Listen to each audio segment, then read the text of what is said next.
All right, very good morning to every one of you this morning. Glad to have you here at Margaret Street Church of Christ on our Sunday morning Bible study. We are studying the book of Leviticus. If you want to open your Bible to Leviticus chapter 21, that's where we're going to pick up today and be continuing our study of this book, which we're going through this quarter. This is a schedule that I have used to set everything up, and so we are going to be looking at chapters 21 through 23, and then we just have 1 week remaining next Sunday to finish out the book, chapters 24 through 27. I have been tracking with an outline, and it's nice to have a projector where you can actually see the colors and the changes and everything, and hopefully you can read it a lot better than before. But this is the outline we've been going by, where you can take the book of Leviticus, divide it into the chapters, into the segments. And so we are currently in this segment. So if you look there, that second line from the bottom, you'll see that there's 4 segments: the way to God, the work of God, the walk with God, and the worship of God. And so this is still under that section, the walk with God. So this is dealing with the individuals. First, we dealt with the tabernacle and the sacrifices, and then the priests, and then we dealt with the nation. And now we're getting into, or have been into, individuals and dealing with individual laws that God has. And so he had started out with those laws of purity, and then those laws of atonement, and then specifically for the individual to make so that people can be holy. And now these last 3 chapters is going to focus more on the priest. So he's been dealing with the individual. Now he's going to return to the priest, but talking about them individually, which will also include all individuals when we get into, as you see here, the 3 things: the priestly laws, that which makes things profane, and then the feasts. And so that's what we'll be talking about today. All of this has to do with this chart that I found, and I find it interesting that the chart is written from right to left, which is the way the Hebrews write. They go from right to left instead of like we do, going from left to right.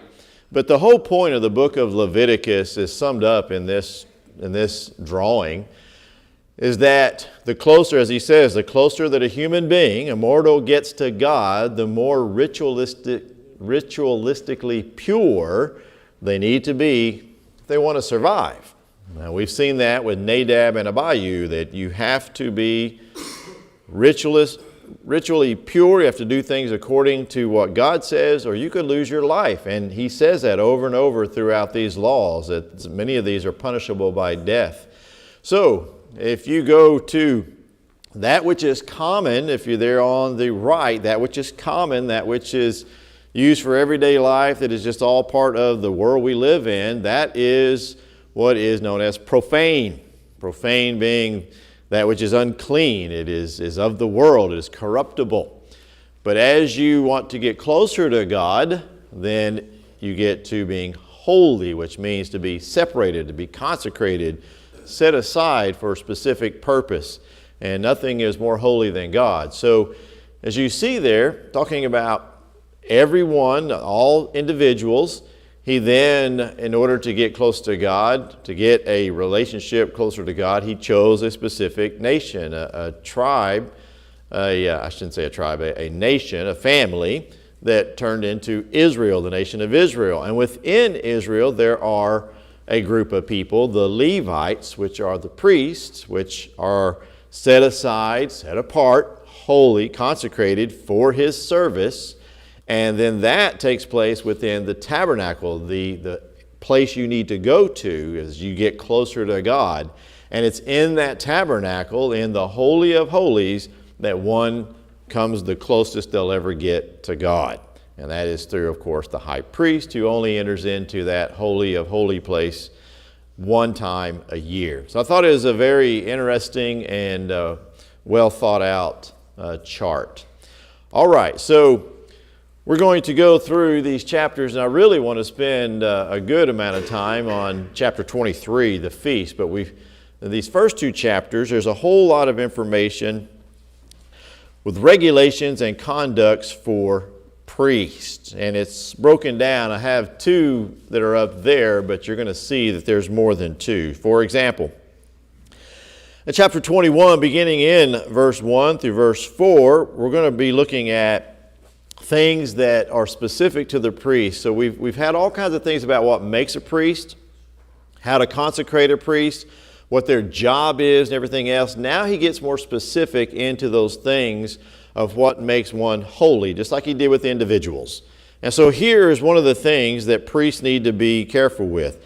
And the Lord said to Moses, "Speak to the priests, the sons of Aaron, and say to them, none shall defile himself for the dead among his people, except for his relatives who are nearest to him, his mother, his father, his son, his daughter, his brother, also his virgin sister who is near to him, who has no husband, for her he may defile himself. Otherwise he shall not defile himself, being a chief man among his people." All right, so it's forbidden to touch dead bodies or to be involved in funerals, except for very specific cases. Now, the whole point of all of this, every single law that we're going to look at, is to emphasize and illustrate purity.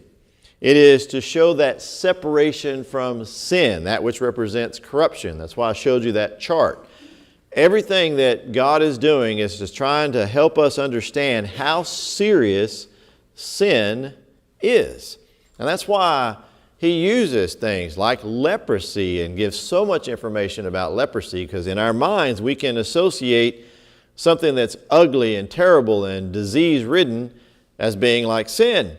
Same way with those things that are profane. So a dead body is something that is corruption. I mean, what happens to a human being when it dies?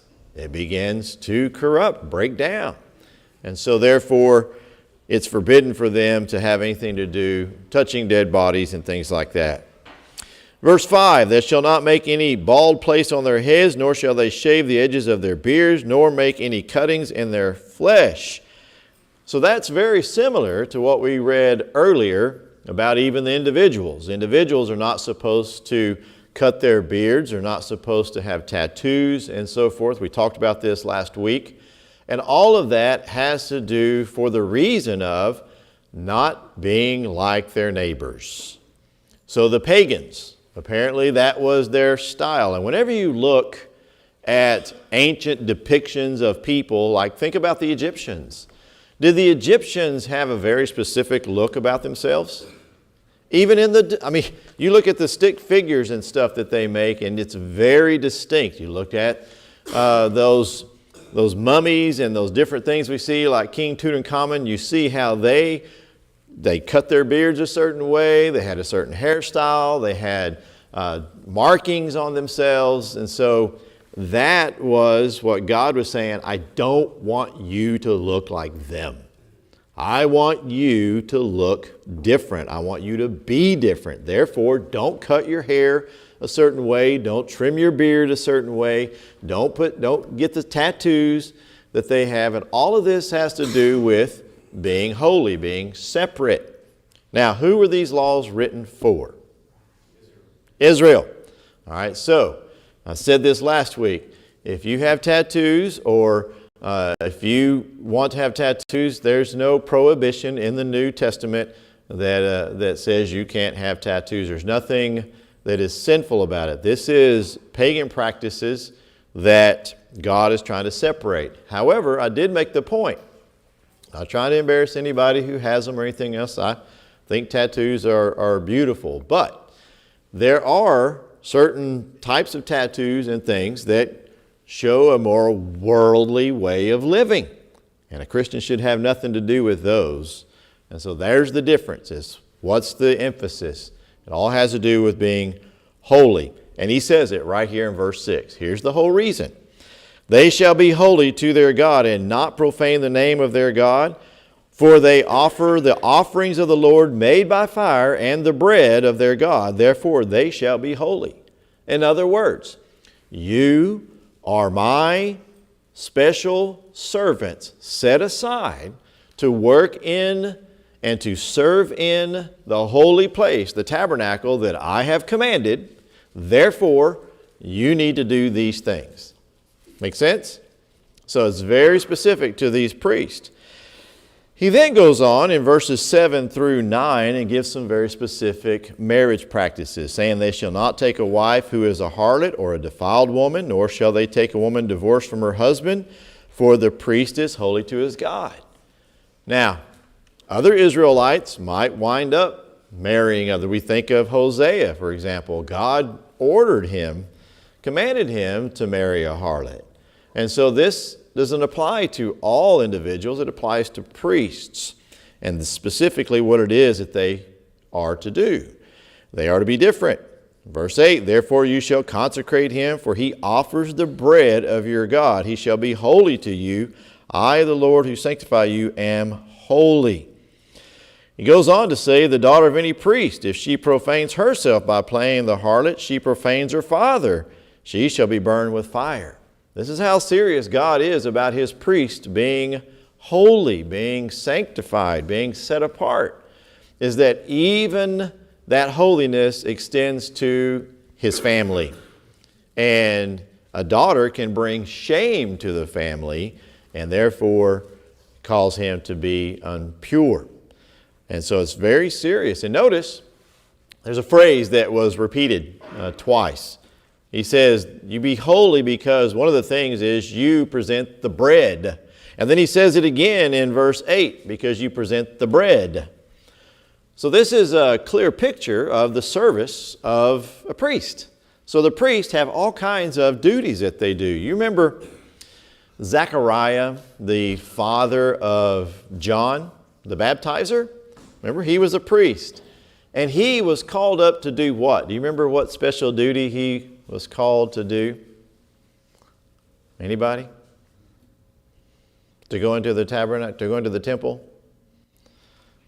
While he was struck mute, to give incense. All right, so when you read the book of Luke, you'll see that Zechariah was called to go into the temple, and it was a special thing to be able to go in and be the one to get to put the incense on the altar.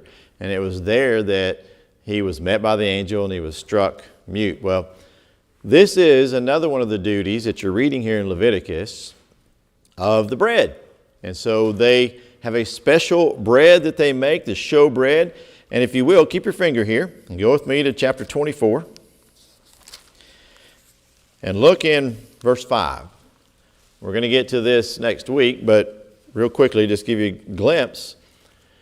God gives detail about what these priests are to do. He says, you shall take fine flour and bake 12 cakes with it, 2/10 of an ephah shall be in each cake. You shall set them in 2 rows, 6 in a row, on the pure gold table before the Lord, and you shall put frankincense on each row, that it may be on the bread for memorial, an offering made by fire to the Lord. Every Sabbath you shall set it in order before the Lord continually, being taken from the children of Israel by an everlasting covenant. So, these priests, part of their job wasn't just sacrificing animals and not just cleansing and doing all the other things. It was also being bakers. They were making bread, and they would replace this bread. So they'd have to go into the tabernacle and set this bread up. What does bread represent whenever you think about bread between two people? What does that symbolize or represent, you think? Bread. Yeah, exactly. Communion. Well, what do? We break bread is what we call that between each other. Well, that's what the bread represents. Fellowship. I believe that's why God repeats himself or says it twice in there. They are bringing the bread. It's because of these priests that you have fellowship with me. Therefore, they need to be holy. They need to be sanctified. They can't be impure. They can't be doing things that like the pagans do or your neighbors do. If you want to have fellowship with me, this is what these priests need to do. Does that make sense? All right, real quick, side note. Notice that it said, they shall not make any, notice here, verse 5, any bald place on their head. It goes on and says, they shall not take a certain type of wife, which the implication is they are allowed to have a wife. Do we know of any religious practices that have violated these two things or changed these? Absolutely. I think about the monks, and that what would they do? People like Martin Luther, remember they had that bald spot on their head. And then you think about, even to this day, boy, if you want to get into an interesting conversation with your Catholic friends, just ask them what they think about priests and marriage. Most Catholics totally disagree with the Catholic edict that priests are not supposed to marry. And yet here we have it right here in the law of God to the Israelites, very specific prohibitions and permissions. And for some reason, mankind wants to change these things and make them different. All right. By the way, that brings me to a point. So we're going through all these laws, right? These rules that God gives to His specific priest. He's already given a bunch of laws and everything to us individuals if we were Israelites. Now He's specifically focusing on priests. Why do you think God is giving all these very specific laws, like don't cut your hair in a certain way, don't take a wife of a certain type, don't do this, don't. Why do you think God has given us those? Number one, to keep it pure. But why do we typically have laws? Because people break them, right? We have a problem, right? Usually you don't have if there's no problem, you don't have a law, then you don't have to worry about it. I remember when I was in Bible school, I remember the first year the director came in and he did orientation and he welcomed all of us and he had a whole bunch of rules. We got some rules. This is what we do. This is how we do it. And we noticed the next year he added a bunch of rules, and every single one of those rules that he added, it was like 10. Every one of us in the room was like, oh, that came about because of Brian. That came out because of John. That rule came about because of Chris. We all had connections with why that rule came about. Well, here God's giving rules because why? Because mankind has a problem with these things. And so He is trying to show this is how you be pure. This is how you be holy. Okay, so continuing. In verse 10, he gets into the high priest and his responsibility, saying that he is purified, he's been consecrated, so therefore he should not, at the end of verse 10, he should not uncover his head, nor tear his clothes, nor shall he go near any dead body. In other words, he's not supposed to mourn or grieve or show those things like the typical Israelites do. You remember how many times you see in the Bible where they rip their clothes and stuff? God is saying, yeah, don't do that to my holy garments. All right? He's saying that's not what a high priest is supposed to do. And if you remember, in Leviticus chapter 10, what did Moses tell Aaron?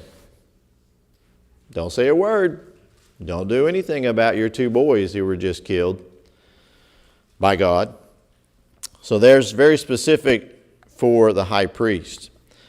All right, now verse 16 and forward to 24 get a little controversial, but it goes to show the emphasis of purity. Notice what he says. Verse 17, speak to Aaron saying, no man of your descendants. In other words, from now on, all of the Levites, all of your descendants, those who later are going to be serving in the tabernacle, in succeeding generations, who has any defect may approach, may not. He's saying no man may approach to offer the bread is God. There he goes. He says it again. And then he says, what kind of defects? Look in verse 18. A blind man, a lame, marred face or limb, broken foot or broken hand, hunchback, dwarf, has a defect in his eye, eczema, a scab, or is a eunuch. If you have any of these problems, you cannot serve as a priest. Now, is God discriminating against people with handicaps and stuff? No. You need to understand that just as God will only accept an animal without blemish, In other words, what's the purpose of offering an animal without blemish that has to be pure and clean? Giving your best. That's exactly the point. In fact, he's going to go into that in the next chapter. He's going to say these are not allowed. Just in case you don't understand what I mean by defect, here are a list of defects. He's saying you need to offer the best. He's saying the same thing about the priests. There's a whole tribe of Levites. There's lots of men. You don't need every single man. What's the phrase? Every priest is a Levite, but not every Levite is a priest. Who are to be the priests?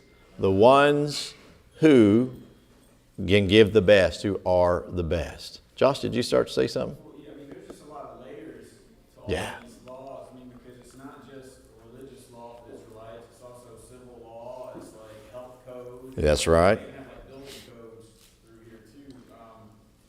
But like you say, not only that, it's the foundation to a spiritual application that we realize now. And like, of course, Jesus is an obvious one. It's not physical blemishes, it's more like a spiritual blemishes we're talking about now. But even if we think about qualifications for elders that we have, I mean, you can have stars and stuff like that, but there are still some things that might disqualify a man from being an elder that are outside his control. Like maybe he's raised his children well, but they're not faithful, or one's not faithful. He's not, maybe not that be that qualification. His wife may have died or whatever. He doesn't meet that qualification. Not necessarily a character flaw, but it's one that disqualifies him from being an elder, but doesn't disqualify him from being a Christian, just like these things. Great comparison. And that is exactly the point of all this and why I regularly say that Leviticus is the gospel of the Old Testament. Revelation chapter 21, verse 27 says, nothing impure will enter into heaven. This is a picture of what God wants. Now, when he says nothing impure, is he saying that people with disabilities and handicaps will not be able to enter? Not at all. He's all bringing this back to sin. Those things that are the human body corruption, those things that humans have that was brought in from sin. All right, all the disease and everything else that we have is because sin entered into the world. And so that's what this is a picture of. But how do you teach somebody that if you don't make these kind of laws where people have a physical reference to be able to see it? Yes, Paul. This list of things that disqualify, some of them are temporary. That's right. Some of them are temporary, yeah. Makes me think of John the Baptizer's dad, Zechariah, was on his rotation of being a priest, which means he wasn't there. They weren't there all the time. At that point, there were how many thousands Right. of these men. So they had a rotation. He comes out of the temple, and he's mute. Yeah. That's a defect. That's it. Ooh, great point, Paul. Now all of a sudden, Rotation came up anytime he would not be able to serve. before John was born. Oh, sorry, I can't do it. Well, he couldn't tell him I can't do it. That's a great point, Paul. I like that. All right, continue chapter 22. He's continuing with these things for a priest, and he says, then the Lord spoke to Moses, saying, speak to Aaron and his sons that they separate themselves from the holy things of the children of Israel, that they do not profane my holy name by what they dedicate to me. I am the Lord. Okay, wait a minute. So the priests are separated from everything else because they are to be holy, and they're in this tabernacle, which is separated and consecrated because it's holy, but now the priests are supposed to separate themselves from the things that are holy in the holy place? Yes. Why? What's God saying here? He's saying the holy things, like the tabernacle itself, the Ark of the Covenant, the table of showbread, the showbread itself, the candle, I always say candelabra, it's just a word that comes out in my mind, the candlestick there, the lantern, the laver, all those holy things, those belong to God. They do not belong to the priests. So just because the priests are operating in there and doing all that thing, these things don't belong to them. It's a very important distinction, don't you think? In fact, it brings, when you think about it, it brings a lot more emphasis behind what David did when he showed up, I see Jared nodding his head. You remember that story? Remember David was running from Saul. He was hungry. He went to the tabernacle and he asked for food. And I believe it's Abijah said, we don't have any food, but we have the showbread, the old showbread, but it's holy. And David took it, which really he shouldn't have done. And Jesus even said that. And he used that as an example of mercy and forgiveness. So it helps us understand it. Uzzah touched the Ark of the Covenant. He was struck dead. Boom. Uzzah touched the Ark of the Covenant. There you go. Those things are separate. All right, he goes on. All of this has to do with fellowship with God, painting a picture pointing to a new covenant. All right, he goes on and he talks about some more things that defile and what they shouldn't do. Even looking in verse 10 and forward, he gets into details about the priest being able to eat that portion that is for them and who's allowed to do it and when you're allowed to do it. So he's very specific about that. Then, verse 17 all the way through the end of the chapter, he gives a lot of details about these various animals and the types of defects that they're not supposed to have. For example, in verse 22, they can't be blind, broken, or maimed, or have ulcers, or eczema, or scabs. Verse 23, limbs too long or too short. Verse 24, bruised, or crushed, or torn, or cut. Even verse 25, not even from a foreigner's hand. Those of you who have dealt with livestock or with animals, do animals sometimes have defects in them? Yes. Even some of the most valuable ones. Sometimes they can break a leg. They can have a disease come up or something happen and bruises and things like that. Here's the sad reality. When you get to the time of Malachi, which is that time right before the 400 years of silence, God condemns Israel, His holy people, for doing this very thing. You bring me offerings that are rejectable. You know the law. When we get to the time of Jesus, whenever He goes and overturns the tables, why does He overturn the tables? Because they were money changers and selling defective doves and things like that. They were bringing defective animals to sacrifice. Again, going back to what was said earlier, I think Doug said it, was what does God want from us? Our best. When you bring God your second best or the outcast or something that doesn't really matter, that is not sacrifice. Make sense? What are we supposed to give as a living sacrifice? Ourselves, which means we should give our best. Don't give God your seconds. Don't give God what's inferior. Don't give God your leftover time. Don't give God anything less than your best. Amen? That's why this is the gospel of the Old Testament. All right. I want to spend the last 15 minutes talking about something that I find quite fascinating, and it's a little hard to get your head wrapped around, so it's going to take a little bit of time, and I hope you'll track with me. But we get into chapter 23, and we get into the feast of the Lord. And there are several feasts that are laid out. But before we talk about the feast, the first thing you need to understand is, number one, that the Jews have a different calendar and a different way of counting and a different way of looking at the seasons than we do. All right, the Jews, their calendar is specifically by the lunar cycle, okay? The Gregorian calendar, or the modern calendar that we have today, came about from Roman influences, and then later the Holy Roman Empire had those influences of what we use today. And so our days vary anywhere from what? 28 days to 31 days, right?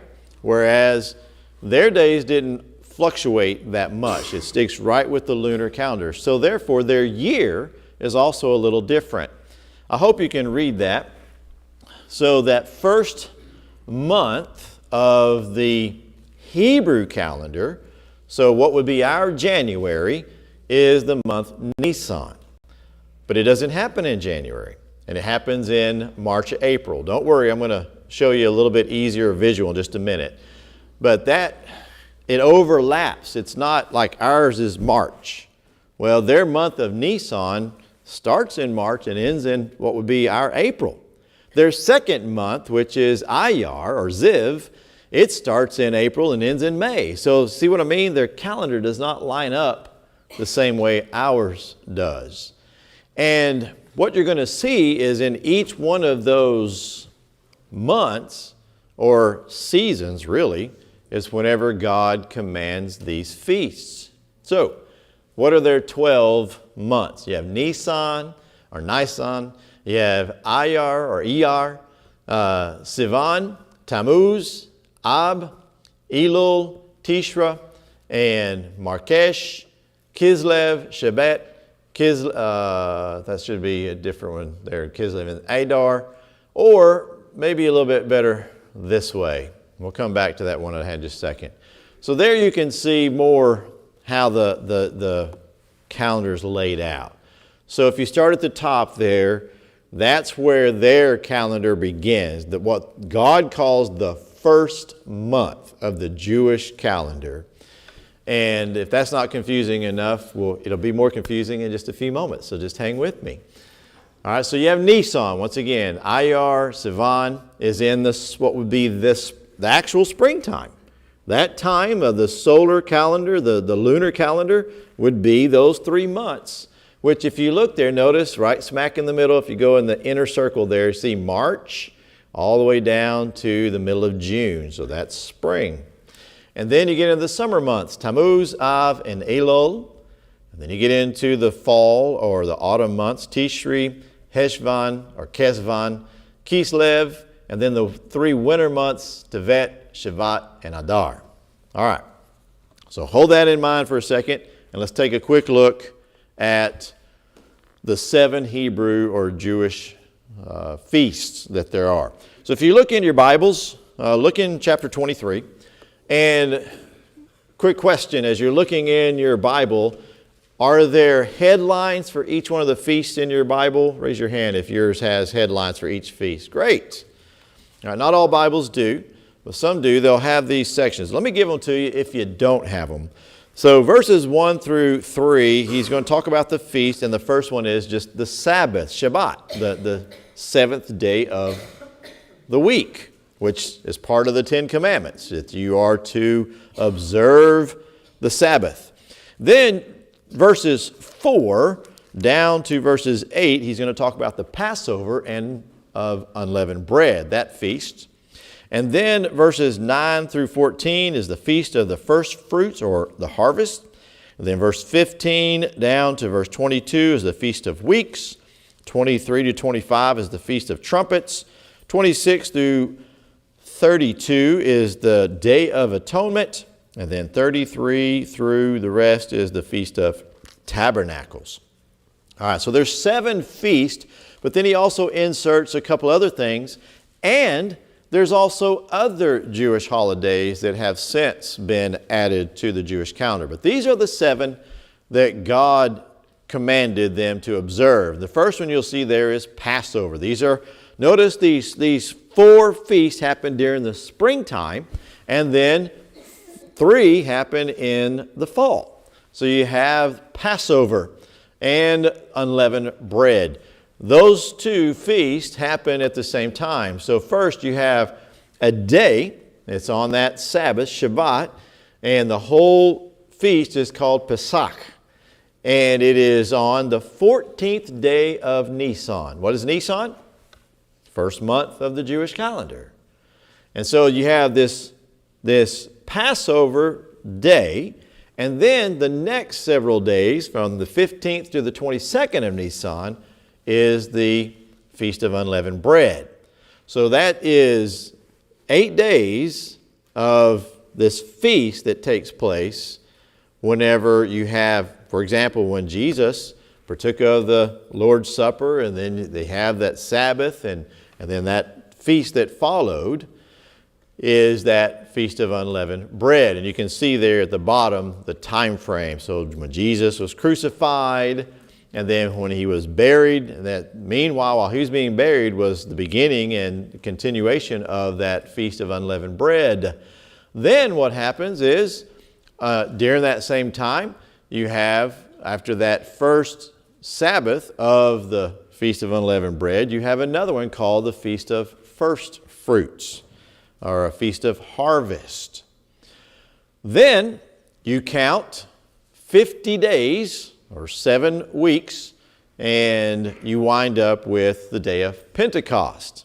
All right, that's another feast of the Jews, also called the Feast of Weeks in the Bible. What's specific or what's unique about the day of Pentecost for us?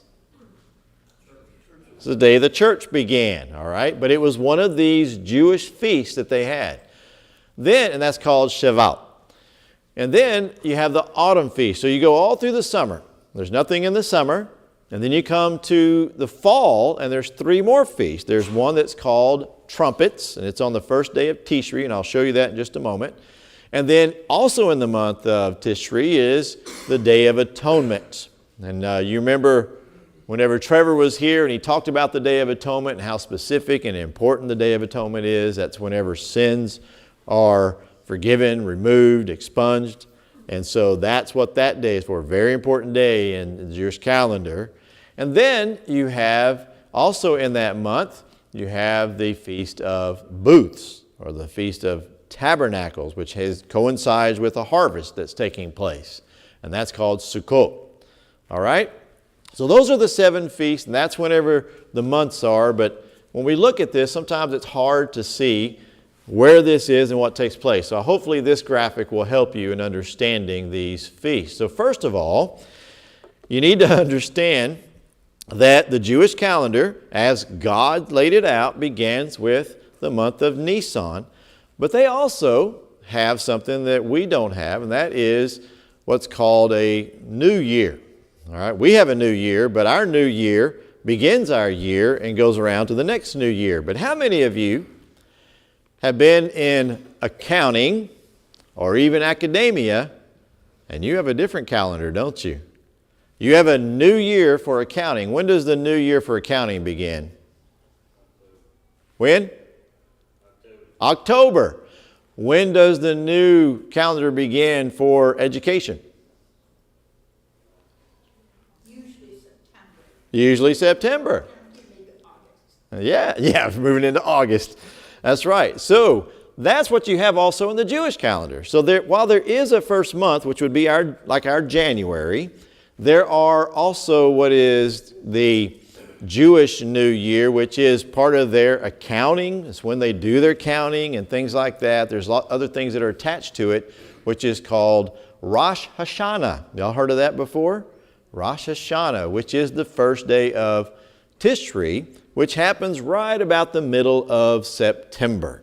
So that's why you might see Jews even today celebrating the new year in September and think, well, they're a little early. No, that's the Jewish calendar. And then, of course, the first month of the Jewish calendar is Nisan. All right, Nisan. All right, now that you understand that, going back and looking, so we talked about those spring, going to this, we talked about those spring feasts that we have. Now that you can kind of see the quarters, the 4 ones, now you can kind of see really kind of how those are spread out. So in that first month of Nisan, you have that Feast of Passover, all right, and then that's on the 14th day, and then immediately following that, you have the Feast of Unleavened Bread. All right, all of this comes about because of what God did for the Israelites. What is the Passover? Where do we find that? What's that all about? The Exodus. Whenever God passed over, when death passed over those houses that had the blood on the doorpost. So that they're celebrating that, they're remembering that, they're reminded of those things. And then what we have is after that, you go into the unleavened bread. That's because when they left so quickly, they didn't have time to bake bread. They had to take bread that was unleavened. And so it's to remind them of that for an entire week. He then goes on, I want you to go with me there in verse 10, I should say. Speak to the children of Israel and say to them, when you come into the land which I give you, and reap its harvest, then you shall bring a sheep of the first fruits of your harvest to the priest. Notice what he says in verse 11. You shall wave the sheep before the Lord to be accepted on your behalf on the day after the Sabbath, the priest shall wave it. So that's the Sabbath at the end of the Feast of Unleavened Bread. So you have a Saturday that is the Feast of Passover. Then you have 7 days till you get to the next Saturday, the Sabbath, which is the end of that feast. And then you have this Feast of First Fruits or harvest that comes about. And notice what he says in verse 14, you shall eat neither bread, nor parched grain, nor fresh grain, until the same day you brought an offering. In other words, do not eat of your harvest. You've spent all that time growing those fruits and those grains and everything else. Don't you dare eat of it until you bring an offering to God. Why? First fruits. You're giving gratitude and thanks to God. That's what the purpose of all these feasts are, is to get gratitude and thanks to God. All right, so that's Feast of Passover, Feast of Unleavened Bread. And then he goes on, you'll see then the next verse 15. You shall count for yourselves from the day after the Sabbath. From that day offering 7 Sabbaths shall be completed. Verse 16, count 50 days. To the day after the 7th Sabbath, you shall offer a new grain offering to the Lord. So that's why this is called the day of, or the Feast of Weeks. So there's been all these weeks now of this harvest, and the next crop that has come in, you now bring that crop in and you give thanks to God. Don't we see that in our area and world today, that there are different times when different crops come in? And that's exactly what God is doing. He's saying you are to bring thanks for that being provided for you. All right, I mentioned there's nothing in the summertime. So you go through the summer, and then when you get to the new year, that new calendar year, the counting year in Tishri, well, in that month, it's when you have the next ones. And now you have what is called the Day of Atonement, which is the 10th day of Tishri, which is also called Yom Kippur. You've heard that name also, right? And we've talked about, and there's a whole chapter 16, on the Day of Atonement. Then he goes into verse 33, talking about, speaking to the people, and he says, on the 15th day of the 7th month you shall be the Feast of Tabernacles for 7 days. So what's the 7th month? Tishri. All right, so that 15th to the 21st, he goes on in verse 40, he says, you shall take for yourselves on the first day the fruit of beautiful trees, branches of palm trees, and boughs of leafy trees, and willows of the brook, and you shall rejoice before the Lord your God for 7 days. In other words, I want you to go and build yourselves temporary housing like your ancestors did that came out of Egypt, so that you remember. In other words, I want you to go camping so that you remember what they did for 40 years. And it's a time of rejoicing. Why is it a time of rejoicing? Because God liberated them from slavery, right? What does Jesus do for us? Liberates us from slavery. And so everything always points to this new covenant. And then lastly, at the top there, you'll see the last month of the Jewish year is the Feast of Purim. That came about during the time of Esther, whenever the Jews were spared from that massacre. And then from that day forward to this day, they celebrate the Feast of Purim. One more very important point. Notice that 3 of those are done in red. You see the red boxes around them? That's because in Exodus chapter 23, God commanded all the men of Israel 3 times, you will present yourself before the Lord in the tabernacle. And so even in the time of Jesus, in fact, the reason why Jesus goes to Jerusalem so often is because 3 times a year, all males, no matter where they are in the world, are to present themselves at the tabernacle for those 3 feasts.